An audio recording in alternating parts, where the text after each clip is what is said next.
Hi, everybody. Sorry, I'm a little late. Thank you so much. Hi.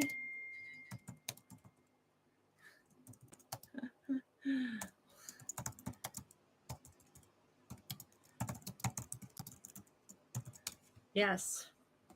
All right, guys. What was your day like? I actually have had a very good day that is overwhelmingly full. So I'm very happy to see you guys. It's always lovely to get together. Yes, I see that text. Thank you very much. I appreciate it. You guys are amazing. Yeah, and today we're going to be talking about knowing your identity and how important that is. I'm going to open up these articles super quick. Anybody have anything to share about how your day went today? Let me reach over and get my phone. It's just out of the way.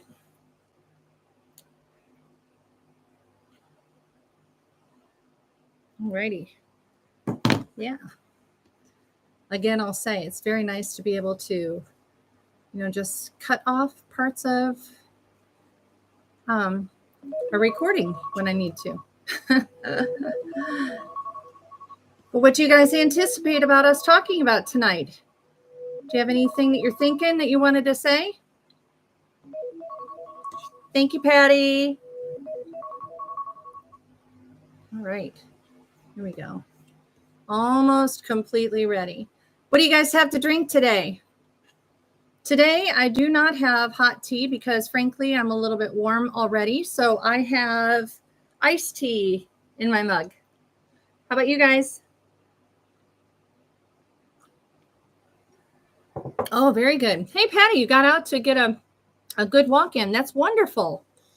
Oh, yeah, today was just beautiful, wasn't it? I love the coolness. When my grandkids came over on Friday, they had a great time stomping around in all of the leaves. They had a hard time finding any part of the grass that was uncovered. So yeah. All righty. All right, Marcia, making coffee. Yeah. Patty, you have eggnog? Oh, I've already started talking about eggnog. I'm looking forward to having it for the holidays. I think that'll be awesome. Yes. Yes. All right. So, Dawn, you match me. We both have iced tea. That's good. Holly, what flavor is your flavored water?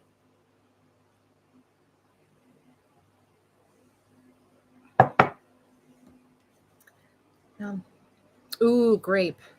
That's probably my favorite flavor of flavored water. Lovely. Okay. Well, earlier today, I was doing some research, as you can imagine. Of course I was.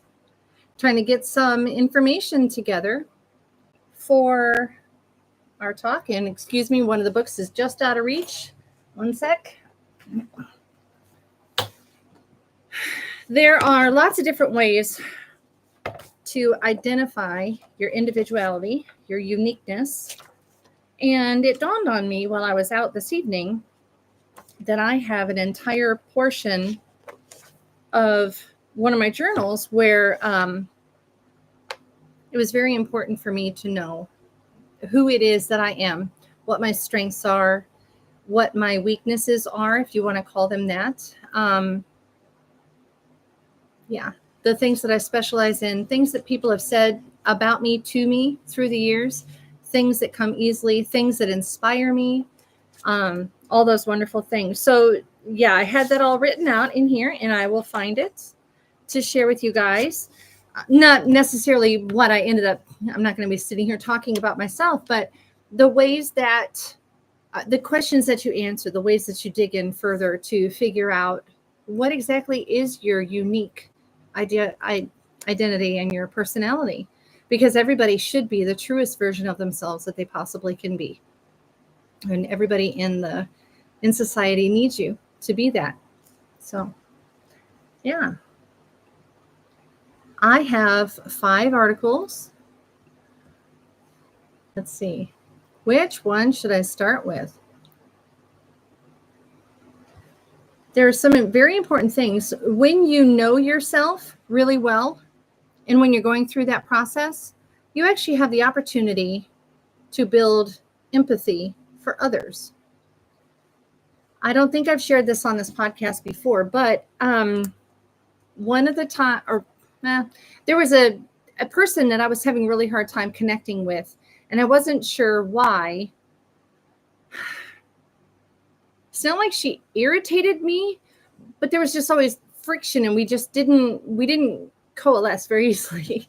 So when I was going through this whole process of, for example, going through Myers-Briggs, that personality inventory, or through the Enneagram, which has 9 different types, all that kind of thing. Strengths finders to figure out what I am good at within a job or work environment. What is it that I excel in that particular thing? Anyway, what I realized is, you know how when people say that the person that irritates you the most does so because they're the same version of person as you? It's because you're the same type of a person.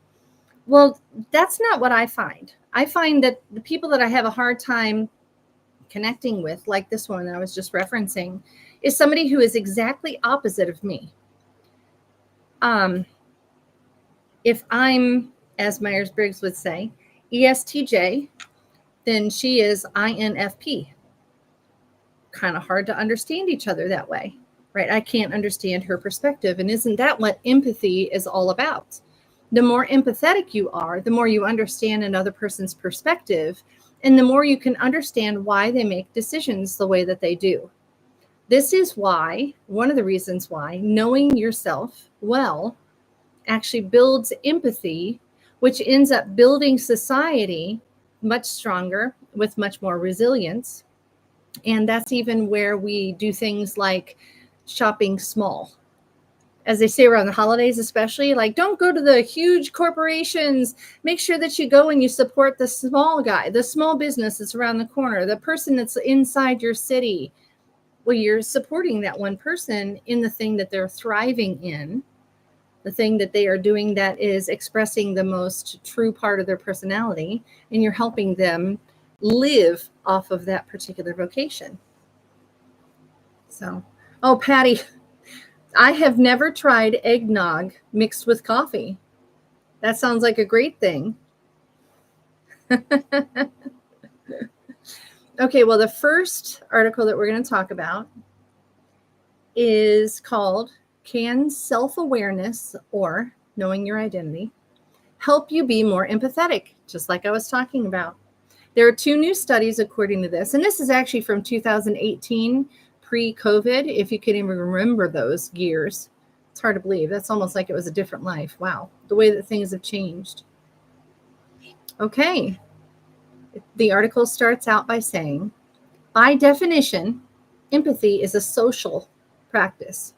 Obviously, you can't be very empathetic with yourself or with a doorknob. It's social stuff. Oh, I have to agree, Marcia. Eggnog is very versatile. Yum, yum, yum. Okay, so empathy is an arm around the shoulder and a few reassuring words. I hear you, right? In the movie Avatar, I only saw that once. I didn't really like the movie all that much. I know, don't get after me about it, but that was the thing that the blue people, the avatars, whatever, they said to each other. They said, I see you. I see you. And isn't that the most wonderful thing when somebody actually pays attention to you so well that they know how you're going to react in a particular situation, or they know your love language, how to love on you and how to take best care of you. So the 2 studies, and excuse me, while I read this way, I'm actually reading another screen that's there because I don't have the physical copy of these things, but that's where it is. So yeah, the 2 new studies suggest that empathetic people aren't just skilled at navigating other people's emotions. They're in touch with their own feelings. Those kinds of words used to make me want to vomit. I can't, feelings, blech, ew, gross. But that's another thing that I had learned over these last few years when I've been walking this path of knowing myself better. It's extremely important to be able to recognize and interpret and define even the emotions that you're feeling for many, many reasons, and we'll get into that. But they're in touch with their own feelings, which means that self-awareness may be one of the foundations of empathy. I would dare say it'd be hard. Oh, yes, Holly, I agree with you. Feeling the feelings is important. There have been many times when I have had friends who just cannot stop crying, and they want to apologize for the tears. But we need to remember that the tears are basically the same emotional healing as blood that's coming from a wound that's washing the impurities out so that it doesn't get sealed in, it doesn't get infected and all those things. So yes, feeling the feelings is very important. And I'm ending up getting very good at it. Getting there. All right. So there are two different studies, and they were published in two different magazines. The one magazine is called Emotion, and the other one is called Mindfulness. As you can imagine, what else would these magazines be called for these type of articles? But the students were asked, 700 college students were asked questions about their emotional self-awareness and their empathy, including both cognitive empathy, which is the ability to understand other people's emotions and perspectives, and affective empathy, which is their emotional response to other people's feelings. So, like I was saying, it's the ability to understand and perceive the other person's perspective emotionally, or to your own response to another person's emotions. You can imagine, you're sitting there and you're having wonderful peace. Hi, Linda. Welcome, welcome. Thank you. I'm glad you're here. I don't have peppermint tea this time. This time it's iced tea. Have you decided what drink you're going to have? Yes, when you're sitting there peacefully on the couch or you're enjoying your own atmosphere, and somebody who is just exuding so much stress or so much anger or like a really large negative emotion that instantly that affects you a lot. So we have to be careful, putting ourselves in situations like that. But that was one of the things that was a self-measurement of these more than 700 students. So the results, when they were measuring those two things for both groups, were the same.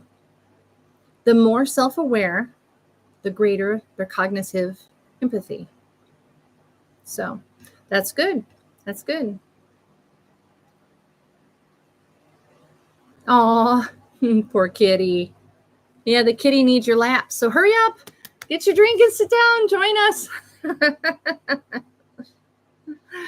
Okay, so here's a quote from the same article.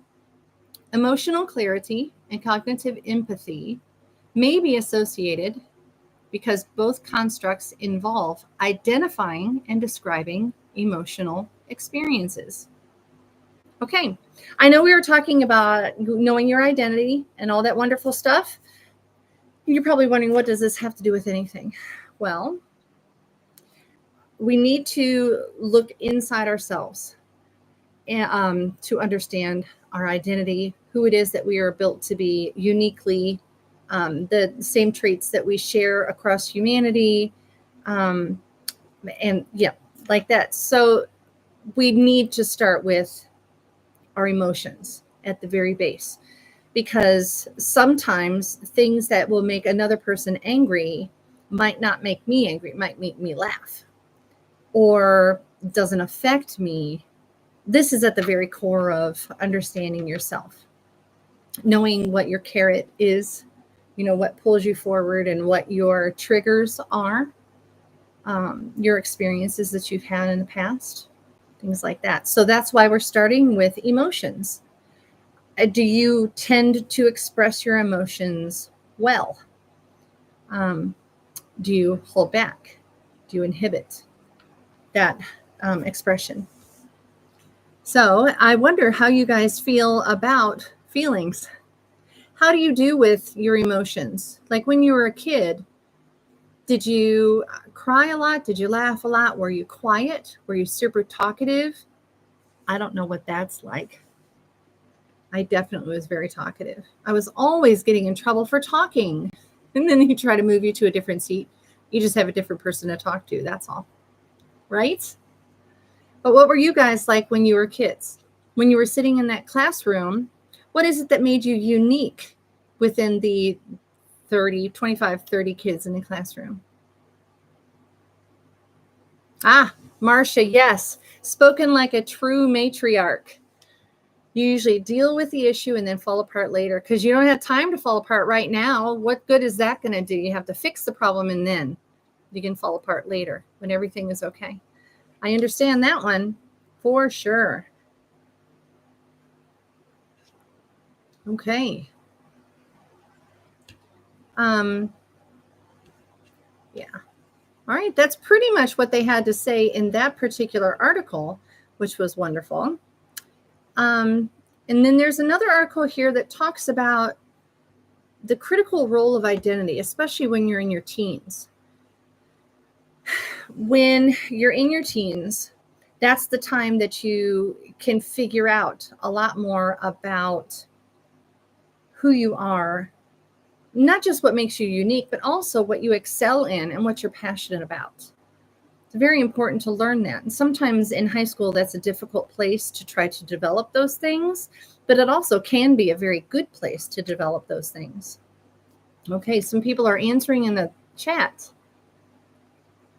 Yes, emotions are hard, but sometimes great emotions are so crazy, they're always changing. Yeah, not the truth. Good. Sometimes, well, when you're under a great deal of pressure, if your heart is broken, have you ever noticed how easy it is for something to trigger you and then all of a sudden you're just laughing like crazy and you can't stop? Those huge emotions seem to live right immediately next to each other.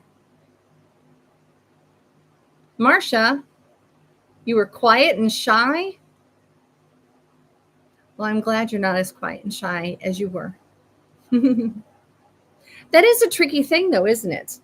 When a person is really shy or they want to observe, or introverted, as we would say nowadays, that's hard to be that kind of a student in the classroom. Yeah, because it's difficult to interact with the material, with the teacher and all of that. I wonder, how did that affect you, Marcia? Because I certainly was not shy or quiet. I was constantly talking. All right, so Linda, you said, in school, I was a recognized leader, but I did not understand why. Same here. Okay. It puzzled me. I was unaware of my emotions until young adulthood. Yeah. Yeah, you absolutely are a champion for people. And I've seen you with a very good ability to help structure an environment and encourage and pull out the shy person like Marcia was when she was young. So you do very well with that. Now I am I'm more aware of my emotions, but not always in the moment. Yeah, what I am thinking or what I am feeling does tend to be on the outside of me. And so I'm thinking about it and I'm recognizing it, I'm defining it, figuring it, and then I feel it somehow, even though it starts with the feeling inside my body. It's still outside of me. It's like I take it and I put it in front of me and deal with it and then move on from there. So Patty, you take a while to process. Oh yeah. You take a couple days to respond. Yeah. Oh, I can imagine, Dawn. You're always such a good student. You even are that way now. You're so sweet and so smart. You're able to see through the clutter to the answer. I like that. Yeah, Marcia. Yeah.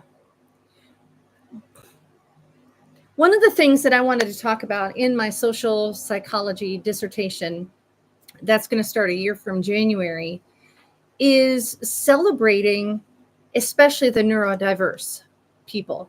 Because when we are taught as neurodivergent individuals from the earliest years that we're strange, we need a diagnosis, we need special treatment, those all make you feel like you're unique, but not in a good way. But you were made that way on purpose and for a purpose.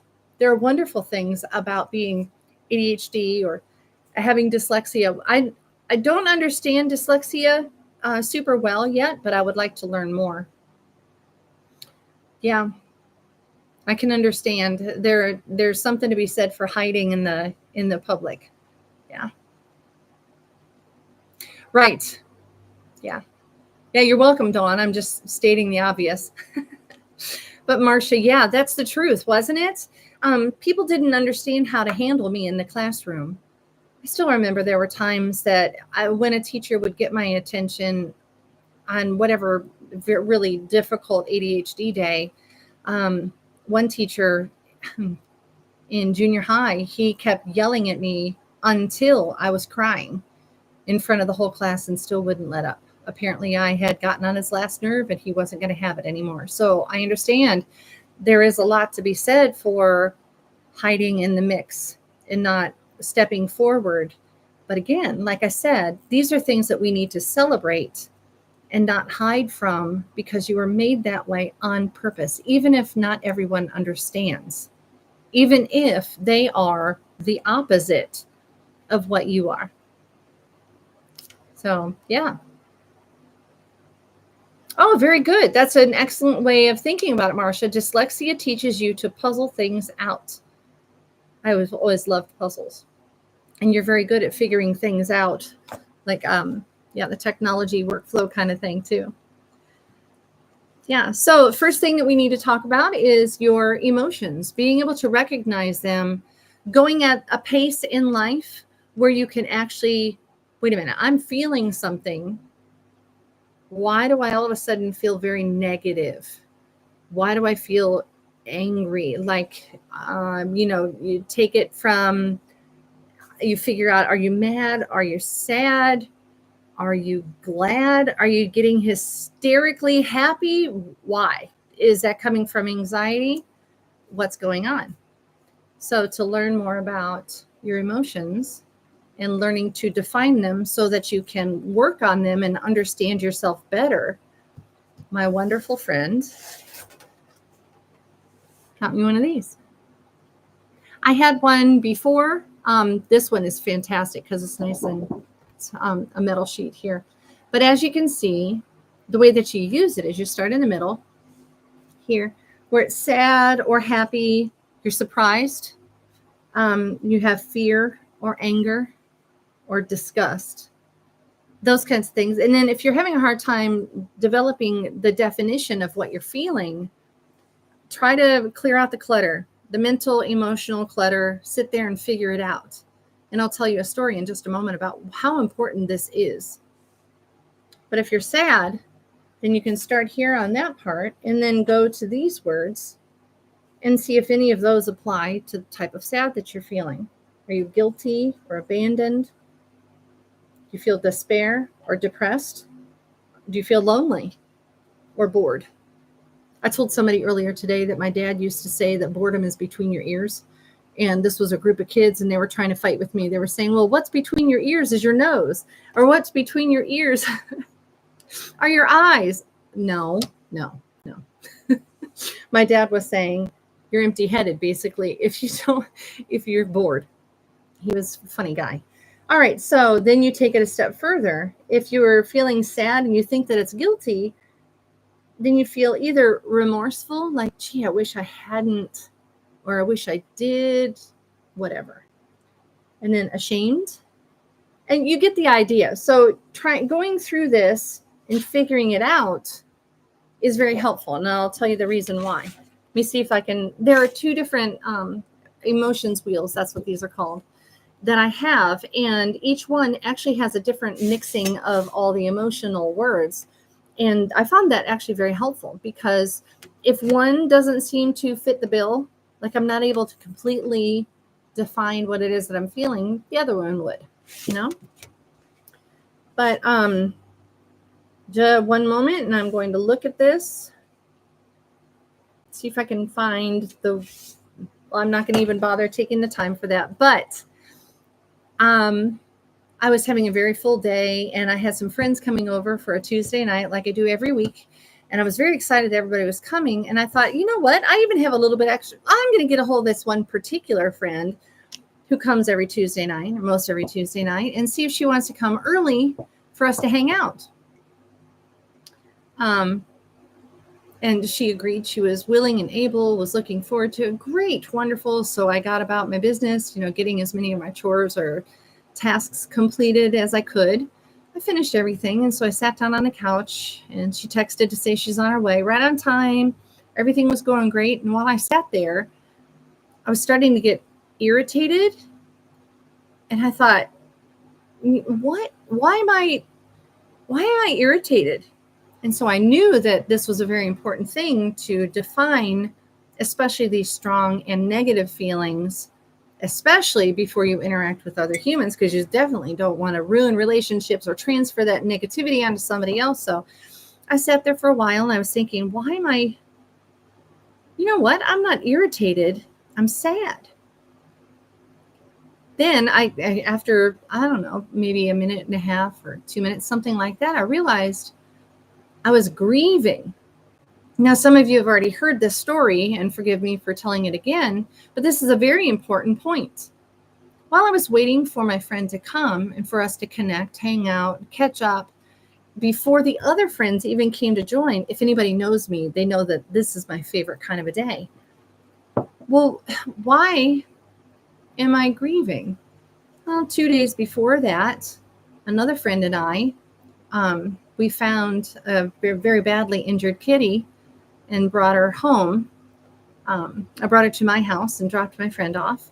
We took care of the cat best we could. She had some supplies, and I just tried to nurse this kitty back to health. And 24 hours later, the cat was still not doing any better. So this other friend, she took the cat to a Good Samaritan type veterinary hospital, where you can surrender the cat as long as the cat was not yours to begin with. It had to be a cat that you found out and about. That way, you don't pay for their services. They're just doing a Good Samaritan deed for these animals. The trick was, you didn't know anything about what happened with the cat. So you didn't know if the cat was able to be fixed, maybe surgery helped, or maybe it was some kind of something that could be fixed in whatever way. And you didn't know if the cat was past that point and needed to be put down. Well, after being with this cat for only 24 or so hours, apparently I had gotten attached to this kitty. And because we didn't know how they were going to take care of the cat, I was dealing with a lot of grief. And that lasted for a few days. You wouldn't think that that would be true, and this is the point. I needed to recognize that if I'm going to do such a thing as take care of anything or anyone in that way, I'm going to be attached. That's a very important part of myself that I need to recognize and remember in the calculations of what can I do? What am I able to express myself into? How much can I give of myself in certain situations?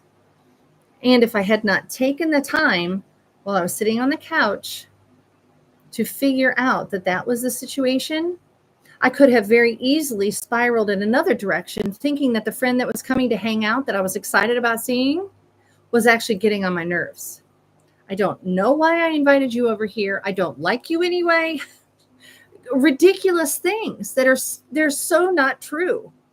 So this is why we start with our emotions. Anytime you're feeling them loudly enough to recognize them, you need to figure out what they are and work toward resolution of them. Sorry, it was warm in here, so now I have a fan going and it keeps blowing my hair everywhere. But okay, so after we're done with that, then we move on. And I hope that you guys have pen and paper for this kind of a thing. Always, always, always bring pen and paper. Have it nearby along with your drink so that you can do what you are able to, as we do in this community, use our influence for inspiration. And the best way we can do that is by discussing these topics and stuff. Thank you. Yes, Linda, appreciate that. Yes. After your emotions, then you start working on, again, put yourself back in that classroom. That may not have been the best place for a lot of us when we were growing up. We may have been very well loved in those classrooms, and the teachers had, wonderful intention and wonderful ability with their teaching or whatever. But that's a really good spot for you to figure out, okay, I'm 7 years old. I'm surrounded by a bunch of other 7-year-olds. I am a girl. Those are boys. So what is it about me that makes me different or to stand out? What are the things that get me excited, and what are the things that put me to sleep? What is it that you loved in school? My favorite part about going to school was friends. Being able to play on the playground, run around and get all of my wiggle bugs out, express all of the energy that I had all stored up from sitting there and just staring off into space a lot of the time. What's your favorite subject that you had in school? For me, it was math by far, because I was able to take information and interact with it and work and work and work. If I needed to read, I liked the idea of reading a novel or nonfiction or a history book, any of those kinds of things. I had a very hard time because it's almost as though when I'm reading it, the words would be floating on the page. So, okay, I've told you several things about myself that you already have a very good idea of who I am.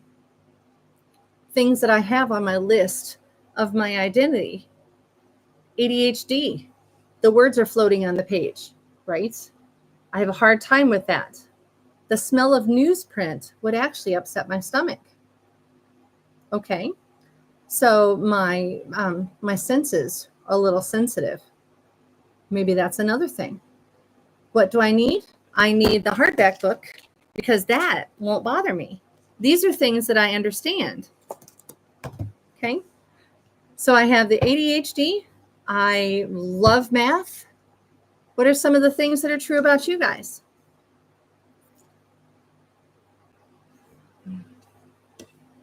I'll go back to this article really quick. During your teens, as I was talking about how incredibly important it is to figure out who you are and what you're good about, what your passions are, those kinds of things, as best as you can when you're in high school. Like I said, the environment is not always conducive to that. In some ways, it's really very effective for those things.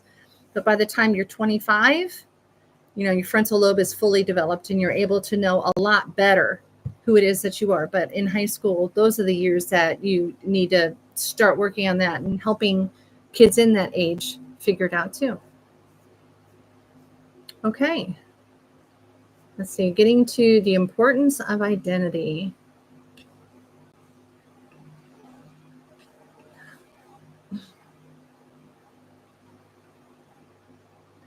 I see that, Holly. It is okay to... Oh, yeah. Linda, I see that. The order of school was soothing. Yeah. Yeah.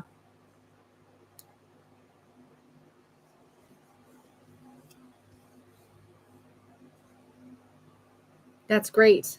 Yeah, the teachers were encouraging. Kids were willing to play with me at recess. That's fun. Oh, I love that, Dawn. Language arts and reading. Then history and social sciences. See, that's the thing. You and I are opposite, and I really like you.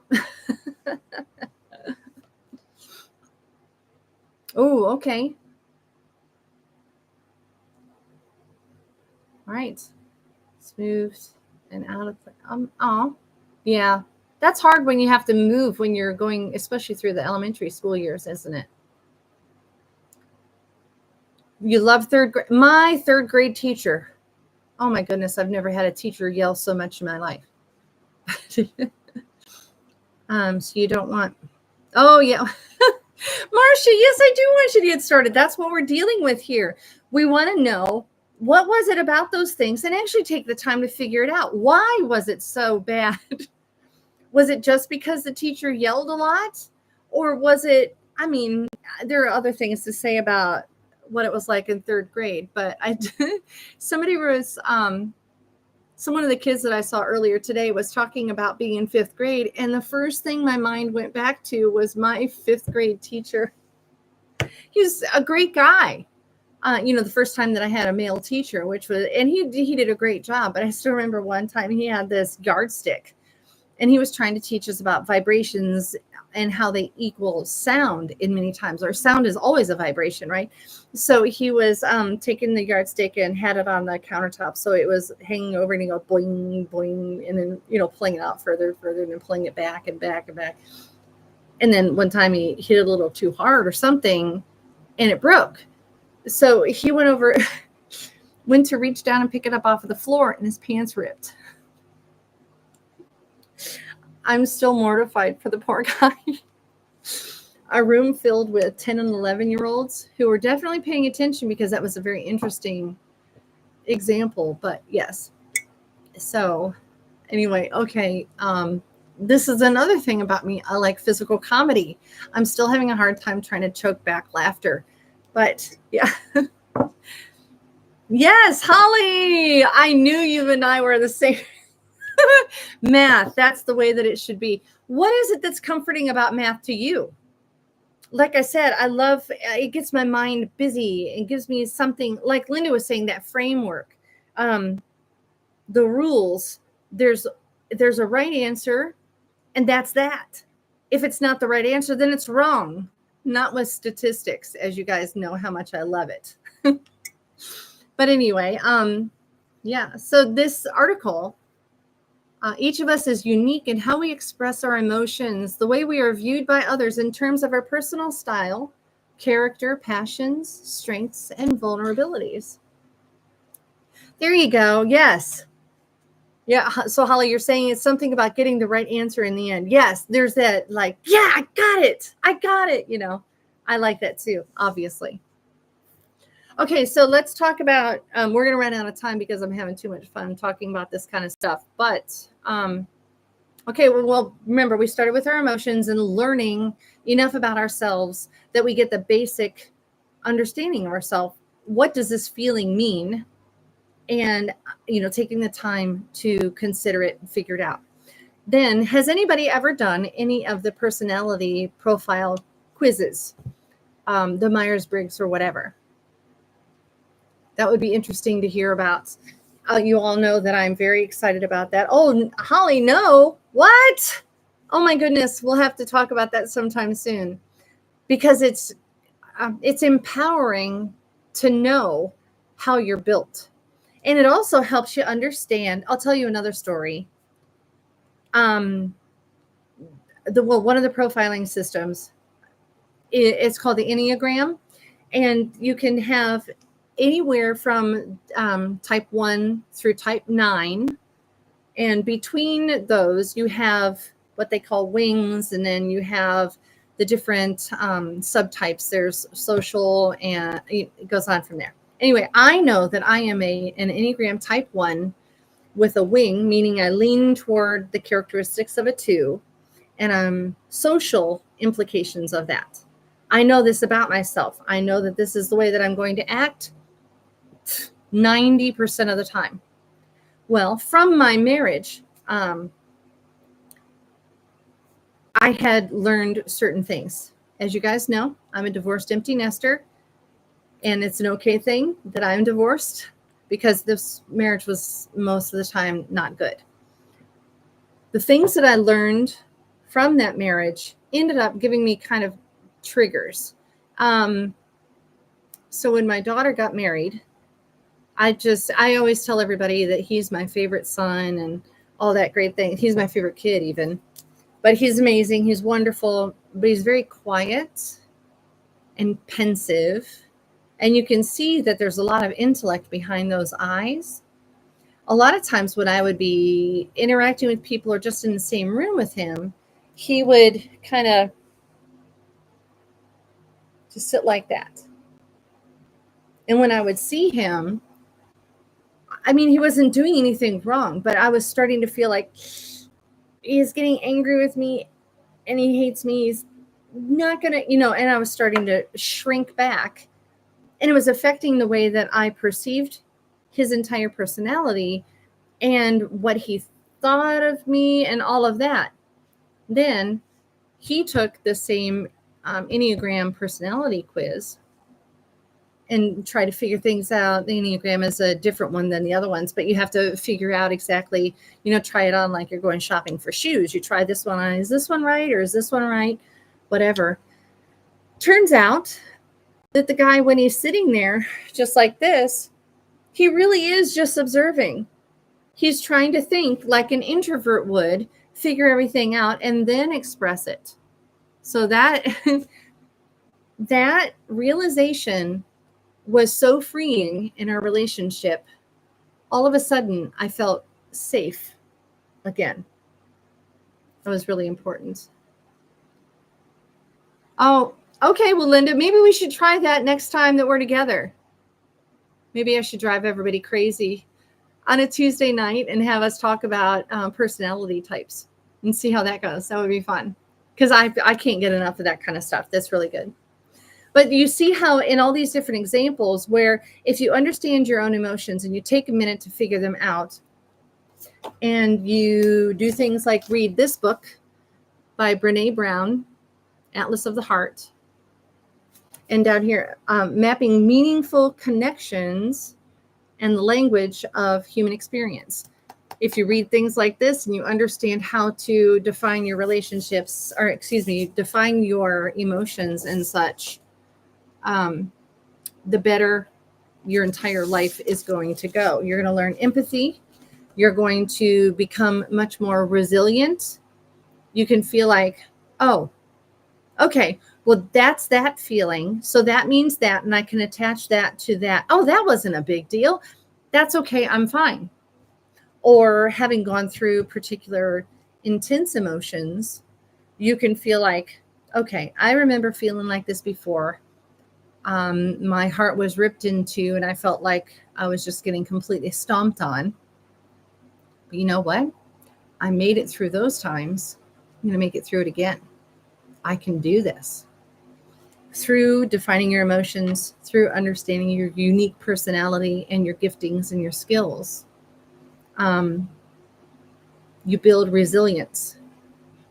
If you are resilient, that ends up allowing for others to be more resilient because you're empathetic with them, and it ends up spreading resilience. There were a lot of years that I've already talked about how, a couple of decades went for me, but it was difficult for me to not walk into a room and have my emotional or whatever wounds like oozing into the room. It took a while for me to get through that. And that was not just hard on me, but hard on others. So while those other people were indeed there for me, they did everything that they could to support me through difficult times and such, I still needed to build up resilience. Once I was able to build that resilience, I'm a very different person. I never want somebody who comes into my presence to feel anything less than accepted as a person. And while I may speak truth about the conversation that we're having, or maybe a behavior that needs to be addressed, whatever, that person is still very much belonging where I am. I never want somebody to feel as though they are not welcome. So, okay, this keeps building. Am I making sense? Does anybody have anything that they would like to add to this?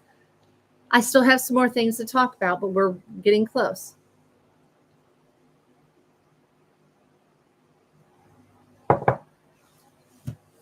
So next time you get the chance, I would suggest probably taking the Myers-Briggs inventory, MBTI. Actually, I'll even put that in the description. Take that test and then start reading about it. Go to 16personalities.com. That's 16personalities.com and take that assessment there for the Myers-Briggs. If you want to, try the Enneagram, but that takes a while to get through into it. Like I said, you need to keep trying on the different sizes and stuff like that to see what. Okay. Thanks, Dawn. That probably would be a good idea. Have this a two-parter. So if you haven't, if you don't mind me being Coach Amy for a moment, please do see if you can figure that out by the time we get together next Sunday. Get your Myers-Briggs information together. And you can imagine how many people on YouTube talk about the different personality types. Now, remember that not everybody knows what they're talking about. There's lots of people out there who are trying their very best, and that's great. Just don't take their word as gospel truth. Just see what you can do studying, especially at that 16personalities.com. They give you, I don't know if I actually printed it out or what, but there's a lot of explanation. You can understand your particular personality type according to how you interact with other people in an intimate relationship like marriage, how you would be in a workplace environment, what you would do in a large crowd. Like Marcia was talking about wanting to be quiet and reserved, and Linda was talking about how she was seen as a leader and a lot of times pushed forward in that role to be able to get together. Help people figure out what to do and handle tasks that direction. So that would be great if you could do that next time. Not that we would necessarily share it, but that's a really important thing. So remember, learn how to define your emotions. Take your time, either with an emotions wheel or like the one time I went to counseling, marriage counseling. I was having a hard time trying to figure out my emotions. So the therapist reaches over, he says, "Would you like to use my emojis chart?" And I was like, no. Anyway, whatever tool it is that helps you figure out your emotions, that's very good. Please do that. That's step 1. Step 2, take personality profiling tests, whatever way you can, especially the Myers-Briggs, MBTI, at 16personalities.com. Read through it, see how much you agree with it. And after that, try to remember the things that people said about you. Maybe it was written on the back of a report card by your teacher. Maybe your parents said something in particular about you. Maybe they had multiple children and there was something particular about you that, made their eyes twinkle when they were talking about you. Think about things that people have said through the years.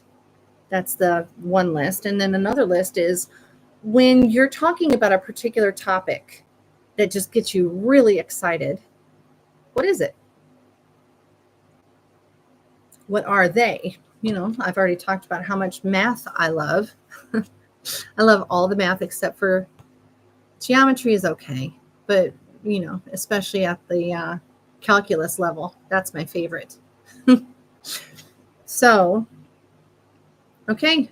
Well, here, this is what we're talking about. You got to learn to define emotions. Then you need to take the Myers-Briggs inventory at 16personalities.com. Figure out what it is that people have said about you.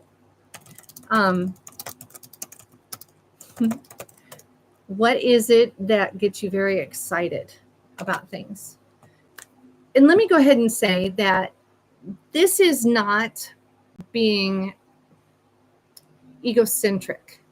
This is a matter of becoming who it is that you're supposed to be. You are supposed to be introspective and figure these things out.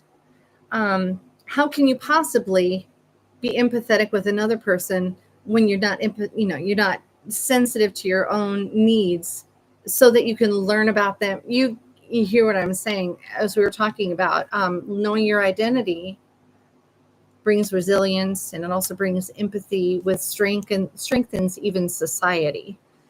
So yes, please do those things. Yeah. You know what? You can even figure out your love language. Yeah. The 4 love languages is a good one, because if you're trying to do something nice for somebody and it seems like everything is backfiring, you probably have their love language wrong. So that's an interesting topic to come up with too. Part of oh yeah, there you go. Hey, Patty, food. You're hilarious. I love it. Your love language is food. That is great. Yeah. So yeah, and we'll probably end up next time, if you guys would indulge me. Probably we'll do this, like Dawn was saying, part 2 next week. But we'll need to talk about this. This was fascinating to me. This is one of the things that doesn't always stay static throughout your entire life. It's more plastic, if I could use those terms. Static meaning that it stays the same. And if it's plastic, that means it's malleable. But this here, Don Clifton, he devised this entire plan. And this one does require purchasing a test, but that comes with the book if you so desire. If you wanted to, you could just read through one of them. But the 34 themes and ideas for action. For example, my primary Clifton's strengths is analytical. So I can turn to that page in this book, and there's about 4 pages that talk about that specific thing. So, and it has to do with your workplace environment, what you're good in, and what an analytical person should be assigned, who they should work with, what type of a person they should work with. And this is one of the best ways that there is for a manager to put together a team, to make sure that there's no holes and 2 people are not trying to take over the same job. There's not competition. There's more cooperation. So yeah, anyway, I don't want to keep you guys too terribly long. I know that I was already a few minutes late this evening. My apologies. Trying to get everything together. 5. I'm trying to remember. Oh, 5 love languages. That's what you're saying. Okay. Yeah. Gotcha. If you guys happen to get the chance, before you get completely off of this, it does help to give a like to the video outside of the chat. So when you get to the outside of the video, if you like it, I think most of you probably have subscribed already, which I appreciate very much. If you haven't, I would appreciate it if you would. And if you know of anybody who needs coaching services or any kind of corporate speaking engagements or help with building the proper corporate team, I'm very happy to help you. And you just need to go to coachamypratt.com and look all the way through there. There's these live streams are listed. There are other videos on my YouTube channel that are not just the live streams, more educational type things. And I'd love it if you would join me in building this knowledge that we have, and also helping all of us take the inspiration that we have, the influence that we have in our lives, and turn it into inspiration, and trying to grow that inspiration into the lives of others. So thanks very much. Really appreciate you guys very much.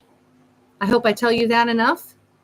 And I want you to remember that I do very much believe in you. I support you. And I think that it's wonderful that God has made you exactly the way that he has made you. Thank you for doing your best. Appreciate you. Have a great week.